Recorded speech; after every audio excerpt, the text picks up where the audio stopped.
Hello guys, ಎಲ್ಲರಿಗೂ ನಮಸ್ತೆ. ಇವತ್ತು ದೋಸೆಗೆ ಕಡಲೆಬೀಜ ಚಟ್ನಿ ಮತ್ತು ಆಲೂಗಡ್ಡೆ ಪಲ್ಯ ಮಾಡ್ತಾಯಿದ್ದೀನಿ. ದೋಸೆ ಕೇಳ್ತಾಯಿದ್ರು ಮಕ್ಕಳು, ಹಾಗಾಗಿ ಟಿಫನಿಗೆ ಇವತ್ತು ದೋಸೆ ಮಾಡ್ತಾಯಿದ್ದೀನಿ. ನೀವೆಲ್ಲ ಯಾವ ರೀತಿ ಮಾಡ್ತೀರೋ ಅದೇ ರೀತಿ ಆಲೂಗಡ್ಡೆ ಪಲ್ಯ ಮಾಡೋದು. ನಾರ್ಮಲಾಗಿ ಕಡಲೆಬೀಜ ಚಟ್ನಿ, ಸ್ವಲ್ಪ ತೆಂಗಿನಕಾಯಿ, ಬೆಳ್ಳುಳ್ಳಿ, ಹಸಿಮೆಣ್ಸಿನ್ಕಾಯಿ ಎಲ್ಲ ಹಾಕಿ ಕಡಲೆಬೀಜ ಚಟ್ನಿ ಮಾಡಿಕೊಂಡೆ. ಗ್ರೀನ್ ಚಟ್ನಿ ಲಾಸ್ಟಿಗೆ ಒಗ್ಗರಣೆಗೆ ಹಾಕಿದ್ದೆ. ಚಟ್ನಿ ಮಾಡುವಾಗ ಒಂದು ಸ್ವಲ್ಪ ಇಂಗು ಹಾಕ್ಕೊಳ್ಳಿ. ಹಸಿಮೆಣ್ಸಿನ್ಕಾಯಿ ಹಾಕಿರ್ತೀರಲ್ವ, ಆಗ ಸ್ವಲ್ಪ ಇಂಗು ಹಾಕ್ಕೊಂಡ್ರೆ ಸ್ವಲ್ಪ ಆ್ಯಸಿಡಿಟಿ ಕಮ್ಮಿ ಆಗುತ್ತೆ. ಅವ್ರಿಗೆ ಲಂಚಿಗೆ ಬಂದು ಆರೆಂಜು ಮತ್ತು ಕಿವಿ ಫ್ರೂಟ್ಸ್ ಹಾಕ್ತಾಯಿದ್ದೀನಿ.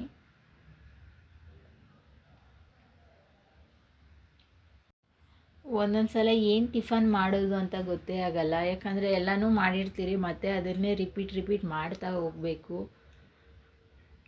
ಟಿಫನ್ನು ಅಡುಗೆಗಳು ಮಾಡಿದಾಗ ಒಂದೊಂದು ಸಲ ತಲೆನೋವು ಬಂದುಬಿಡುತ್ತೆ. ಅವರು ಫ್ರೂಟ್ಸು ಎತ್ಕೊಂಡು ಹೋಗ್ತಾರೆ, ಮತ್ತು ಒಂದು ಸ್ವಲ್ಪ ಮಿಕ್ಚರ್ ಸ್ನ್ಯಾಕ್ಸು ಎತ್ಕೊಂಡು ಹೋಗ್ತಾರೆ. ಎರಡೂ ಬೇಕು ಅಂತಾರೆ ಅವರು, ಹಾಗಾಗಿ ಮಕ್ಕಳಿಗೆ ಹಾಕಿದ್ದೆ. ಮತ್ತು ನಾನು ದೋಸೆ ಹಾಕಿದ್ದೆ. ದೋಸೆ ಅಷ್ಟೇ ತುಂಬ ಚೆನ್ನಾಗಿ ಬರುತ್ತೆ, ಟೇಸ್ಟು ತುಂಬ ಚೆನ್ನಾಗಿರುತ್ತೆ.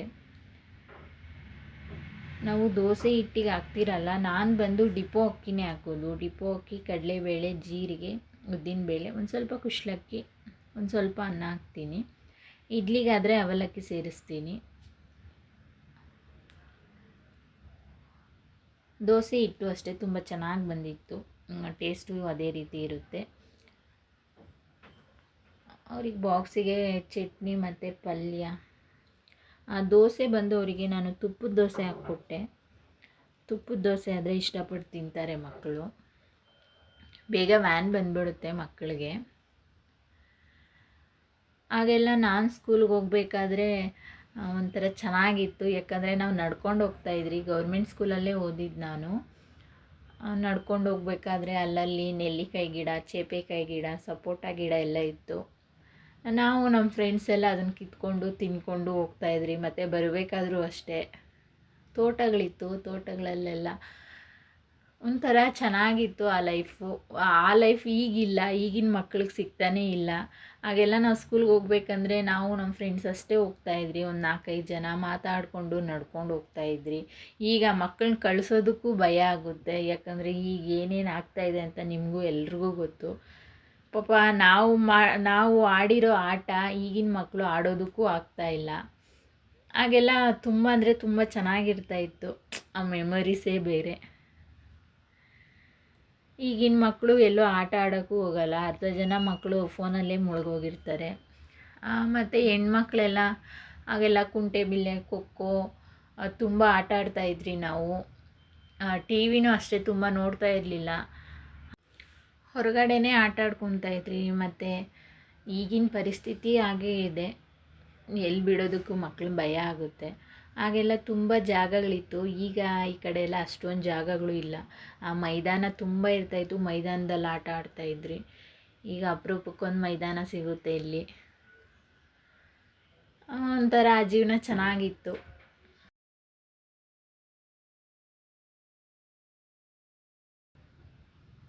ಈವ್ನಿಂಗ್ ಬಂದು ಸೊಪ್ಪು ಸಾರು ಮಾಡಬೇಕಾಗಿತ್ತು, ಅದಕ್ಕೆ ಸೊಪ್ಪೆಲ್ಲ ಬಿಡಿಸ್ಕೊತಾ ಇದ್ದೆ. ಪಾಲಕ್ ಸೊಪ್ಪು ಮತ್ತು ಬೆಳ್ಳುಳ್ಳಿ ಅಷ್ಟೇ ಒಂದು ಸ್ವಲ್ಪ ಬಿಡಿಸಿಕ್ಕೋಬಿಡ್ತೀನಿ ಫ್ರಿಜ್ಜಲ್ಲಿ.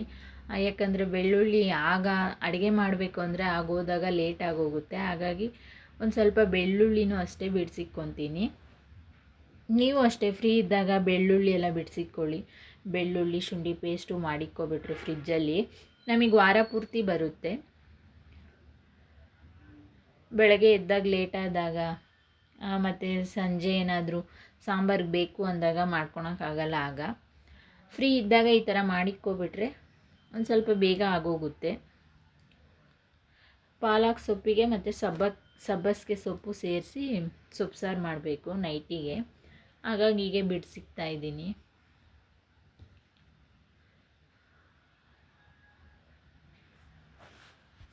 ಮತ್ತು ಆಗ ತೋಟಗಳಲ್ಲಿ ಮಾವಿನಕಾಯಿ ತುಂಬ ತೋಟ ಇರ್ತಾಯಿತ್ತು. ಮಾವಿನ ಹಣ್ಣು ಅಷ್ಟೇ ನಾವು ತಗೊಳೋದಕ್ಕಿಂತ ಮರದಲ್ಲಿ ಕಿತ್ಕೊಂಡು ತಿಂತಾಯಿದ್ರಿ, ತುಂಬ ಚೆನ್ನಾಗಿರ್ತಾಯಿತ್ತು. ಅಂದರೆ ತೋಟದಲ್ಲಿ ಯಾರೂ ಇಲ್ಲ ಅನ್ನೋ ಟೈಮಲ್ಲಿ ಎಲ್ಲರೂ ಹೋಗಿ ಕಿತ್ಕೊಂಡು ತಿಂತಾಯಿದ್ರಿ. ಅಂದರೆ ಆಗೆಲ್ಲ ತೋಟ ಕಾಯೋದಕ್ಕೆ ಯಾರಾದರೂ ಒಬ್ರು ಇರ್ತಾಯಿದ್ರು. ಅವರು ಇಲ್ಲ ಅಂದಾಗ ನಾವು ಹೋಗಿ ಕಿತ್ಕೊಂಡು ತಿಂತಾಯಿದ್ರಿ. ಎಷ್ಟೊಂದು ಸಲ ಅವ್ರಿಗೆ ಸಿಕ್ಕಾಕೊಂಡಿದ್ದೀರಿ, ಓಡಿ ಬಂದಿದ್ದೀರಿ. ಸ್ಕೂಲ್ಗೆ ಹೋದಾಗ ತುಂಬ ಮೆಮೊರೀಸ್ ಇದೆ ಈ ಥರ. ನನಗೂ ಅಷ್ಟೇ ಚೈಲ್ಡ್ಹುಡ್ ಫ್ರೆಂಡ್ಸ್ನೆಲ್ಲ ಮಿಸ್ ಮಾಡ್ಕೊತೀನಿ. ಎಲ್ಲೇ ಇದ್ದರೂ ಎಲ್ಲರೂ ಚೆನ್ನಾಗಿರಲಿ. ನಿಮಗೂ ಎಲ್ಲ ಈಗ ಏನಾದರೂ ನೆನಪಾದರೆ ನನಗೆ ಕಾಮೆಂಟಲ್ಲಿ ತಿಳಿಸಿ. ಯಾಕಂದರೆ ನಾವು ಆಗಾಗ ಆ ನೆನಪುಗಳನ್ನೆಲ್ಲ ನೆನೆಸ್ಕೊತಾ ಇರಬೇಕು, ಚೆನ್ನಾಗಿರುತ್ತೆ. ಯಾವುದು ಮರಿಬಾರ್ದಲ್ವಾ, ಪ್ರತಿಯೊಂದು ಅಷ್ಟೇ ನೆನಪುಗಳು.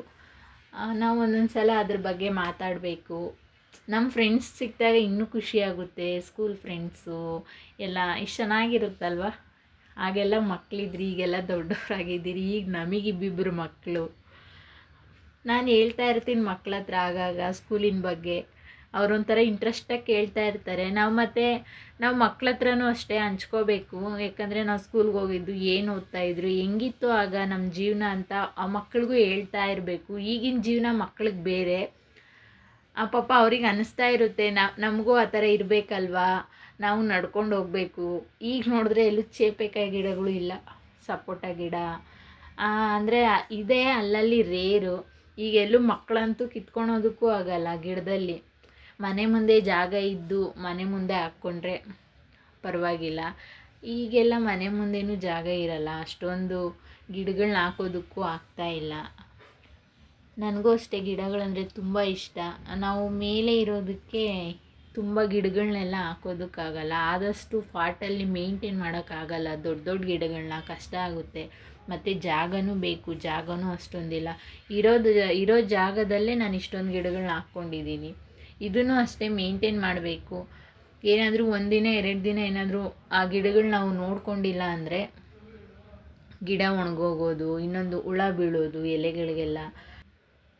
ನಾವು ತುಂಬ ಗಿಡಗಳನ್ನ ಹಾಕಿದ್ಮೇಲೆ ಅದನ್ನು ನೋಡ್ಕೋಬೇಕು. ಯಾಕಂದರೆ 1, 2, 3 ಆ ಥರ ಗಿಡಗಳಿದ್ರೆ ಓಕೆ, ಪರವಾಗಿಲ್ಲ.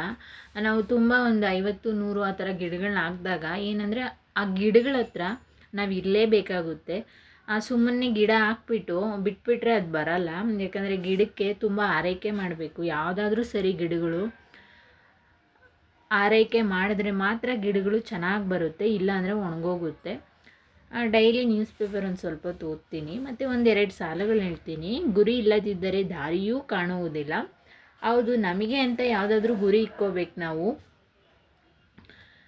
ಅಂದರೆ ಈಗ ಮಾಡೋಕ್ಕಾಗಿಲ್ಲ ಅಂದರೂ ಜೀವನದಲ್ಲಿ ಯಾವಾಗಾದರೂ ಆ ಗುರಿ ತಲುಪಲೇಬೇಕು. ಆದಷ್ಟು ನಾವು ಬೇರೆಯವ್ರ ಹತ್ರ ನಮಗೆ ಈ ಥರ ಮಾಡ್ತೀವಿ, ನಾವು ಈ ಥರ ಇರ್ತೀರಿ ಅಂತ ಯಾರ ಹತ್ರ ಏನು ಹೇಳೋದಕ್ಕೆ ಹೋಗಬೇಡಿ. ಯಾಕಂದರೆ ಸ್ವಲ್ಪ ಜನ ಪರವಾಗಿಲ್ಲ, ಹೌದು ನಿನ್ನ ಕೈಯಲ್ಲಿ ಆಗುತ್ತೆ, ಮುಂದಕ್ಕೆ ಮಾಡು ಅಂತಾರೆ. ಇನ್ನೊಂದು ಸ್ವಲ್ಪ ಜನ ನಮ್ಮ ಜೊತೆ ಹೇಳ್ತಾ ಇರ್ತಾರೆ, ಆದರೆ ಬೆನ್ನಿಂದೆ ಚುರಿ ಆಗ್ತಾ ಇರ್ತಾರೆ. ಹಾಗಾಗಿ ಆದಷ್ಟು ನಿಮಗೆ ಏನಾದರೂ ಮಾಡಬೇಕು ಅಂತ ಇದ್ದರೆ ಮಾಡಿದ ಮೇಲೆ ಹೇಳಿ. ಮಾಡೋದಕ್ಕಿಂತ ಮುಂಚೆ ಯಾರ ಹತ್ರನೂ ಏನು ಹೇಳ್ಕೋಬೇಡಿ. ಎಲ್ಲರಿಗೂ ಅಷ್ಟೇ ಯಾವುದಾದ್ರೂ ಒಂದು ಗುರಿ ನಾವು ಇಟ್ಕೊಂಡಿರ್ತೀರಿ, ಮಾಡಬೇಕು. ಆದರೆ ಪರವಾಗಿಲ್ಲ, ಈಗ ಲೇಟ್ ಆಗ್ಬೋದು, ಮುಂದೊಂದು ದಿನ ಆಗುತ್ತೆ. ಪ್ರಯತ್ನ ಪಡ್ತಾ ಇರಬೇಕು ಅಷ್ಟೇ. ನಾವು ಪ್ರಯತ್ನ ಪಟ್ಟಷ್ಟು ಫಲ ಸಿಗೋದು ದೇವರಿಚ್ಛೆ. ಫಲ ಅನ್ನೋದು ಯಾವಾಗಾದರೂ ಕೊಡ್ತಾನೆ. ಒಳ್ಳೆ ರೀತಿಯಲ್ಲಿ ಪ್ರಯತ್ನ ಮಾಡಿ.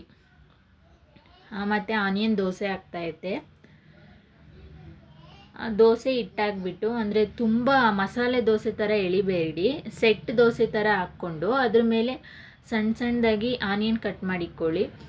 ಸ್ವಲ್ಪ ಕೊತ್ತಂಬರಿ ಸೊಪ್ಪು ಎರಡನ್ನೂ ಅಷ್ಟೇ ಮೇಲೆ ಉದುರಿಸ್ಬಿಟ್ಟು ಒಂದು ಸ್ವಲ್ಪ ಪ್ರೆಸ್ ಮಾಡಿ.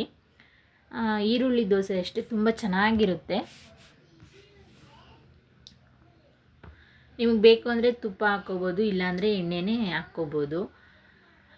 ಈರುಳ್ಳಿನ ತುಂಬ ರೋಸ್ಟ್ ಮಾಡಬಾರ್ದು. ಒಂದು ನಿಮಿಷ ರೋಸ್ಟ್ ಮಾಡಿ ಎತ್ಬಿಡಿ. ನೋಡಿ, ಚೆನ್ನಾಗಿರುತ್ತೆ. ಈರುಳ್ಳಿ ದೋಸೆಗೆ ಏನೂ ಬೇಡ, ಹಾಗೇ ಬೇಕಾದರೂ ತಿನ್ಕೋಬೋದು. ಮತ್ತು ಮೊಟ್ಟೆ ದೋಸೆ ಹಾಕಿ ತೋರಿಸ್ತಾ ಇದ್ದೀನಿ. ಸೆಟ್ ದೋಸೆ ಥರನೇ ಹಾಕ್ಕೊಂಡು ಮೊಟ್ಟೆ ಒಂದು ಹಾಕಿ ಸ್ವಲ್ಪ ಸ್ಪೂನಲ್ಲಿ ಮಿಕ್ಸ್ ಮಾಡ್ಕೊಳ್ಳಿ. ಅದ್ರ ಮೇಲೆ ನಿಮಗೆ ಪೆಪ್ಪರ್ ಪೌಡ್ರಾದರೂ ಹಾಕ್ಕೋಬೋದು, ಇಲ್ಲಾಂದರೆ ಖಾರದ ಪುಡಿ ಆದರೂ ಹಾಕ್ಕೋಬೋದು. ನಾನೊಂದು ಸ್ವಲ್ಪ ಪೆಪ್ಪರ್ ಪೌಡ್ರ್ ಹಾಕ್ತಾಯಿದ್ದೀನಿ. ಸ್ವಲ್ಪ ಲೈಟಾಗಿ ಕೈಯಲ್ಲೇ ಉದುರಿಸ್ಕೊಳ್ಳಿ. ಸ್ವಲ್ಪ ಉಪ್ಪು, 2 ಕಡೆನೂ ರೋಸ್ಟ್ ಮಾಡಿ ಚೆನ್ನಾಗಿರುತ್ತೆ. ಎಣ್ಣೆ 1 ಸ್ಪೂನ್ ಹಾಕಿ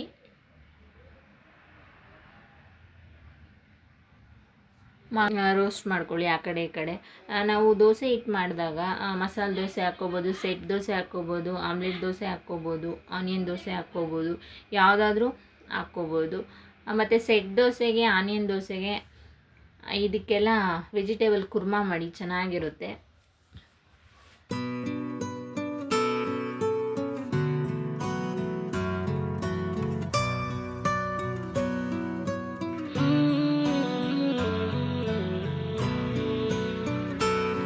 ಅಷ್ಟೇ ತುಂಬ ಚೆನ್ನಾಗಿ ಮೇಂಟೆನ್ಸ್ ಮಾಡ್ಕೋಬೋದು. ಇದು ಬೇಬಿ ಪ್ಲ್ಯಾಂಟ್ ಬರುತ್ತೆ ಸ್ಪೈಡರ್ ಪ್ಲ್ಯಾಂಟಲ್ಲೇ, ಅದನ್ನು ನೀರಿಗೆ ಹಾಕಿ ಒಂದು 20-25 ಡೇಸ್ ಸಿಕ್ಕಿದ್ರೆ ಬೇರು ಬರುತ್ತೆ. ಆ ಬೇರನ್ನು ಸಹ ಮಣ್ಣಿಗೆ ಹಾಕ್ಕೋಬೋದು, ಇಲ್ಲಾಂದರೆ ಡೈರೆಕ್ಟಾಗಿ ಬೇಬಿ ಪ್ಲ್ಯಾಂಟ್ ಕಟ್ ಮಾಡಿ ಹಾಗೆ ಮಣ್ಣಿಗೆ ಹಾಕ್ಕೋಬೋದು. ಈ ಗಿಡದಿಂದ ನಮಗೆ ತುಂಬ ಆಮ್ಲಜನಕ ಸಿಗುತ್ತೆ. ಮತ್ತು ಈ ಗಿಡ ಏನು ಮಾಡುತ್ತೆ ಅಂದರೆ ನಮಗೆ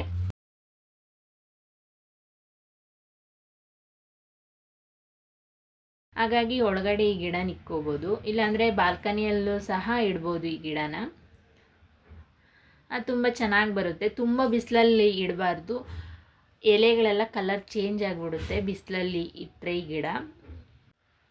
ನೋಡೋದಕ್ಕೆ ತುಂಬ ಚೆನ್ನಾಗಿರುತ್ತೆ. ಮತ್ತು ರಾತ್ರಿಗೆ ಬಂದು ಸೊಪ್ಪು ಸಾರು, ಅನ್ನ, ಮುದ್ದೆ, ಮೊಟ್ಟೆ ಮಾಡಿದ್ದೆ. ಮೊಟ್ಟೆ ಕಟ್ ಮಾಡಿ ಒಂದು ಸ್ವಲ್ಪ ಪೆಪ್ಪರ್ ಪೌಡ್ರು, ಸಾಲ್ಟ್ ಹಾಕ್ಕೊಟ್ಟಿದ್ದೆ, ಮಕ್ಕಳಿಗೆ ತಿಂದರು. ತುಂಬ ಚೆನ್ನಾಗಿತ್ತು. ಯಾರೆಲ್ಲ ನನ್ನ ಚಾನಲ್ ನೋಡ್ತಾಯಿದ್ರೋ ಸಬ್ಸ್ಕ್ರೈಬ್ ಆಗಿ, ಲೈಕ್ ಮಾಡಿ. Thank you.